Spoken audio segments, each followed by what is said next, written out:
Υπάρχουν Άγιοι για τους οποίους γράφτηκαν ολόκληρα βιβλία. Και υπάρχει ο Άγιος Λούπος, για τον οποίο η ιστορία κράτησε μόνο λίγες γραμμές. Ήταν δούλος. Όταν όμως του ζήτησαν να αρνηθεί τον Χριστό και να θυσιάσει στα είδωλα, δεν λύγησε.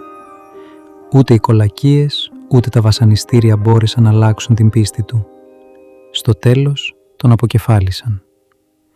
Το συναξάρι όμως λέει κάτι συγκλονιστικό. Ήταν δούλος, μα έφυγε από αυτόν τον κόσμο ελεύθερος και φίλος του Χριστού. Γι' αυτό και η Εκκλησία ψάλλει για εκείνον πως είχε μέσα του την απροσμάχητη δύναμη του λόγου. Λίγες γραμμές έμειναν για τη ζωή του. Όμως ο Θεός δεν ξεχνά ποτέ μια καρδιά που του έμεινε πιστή. Αμήν.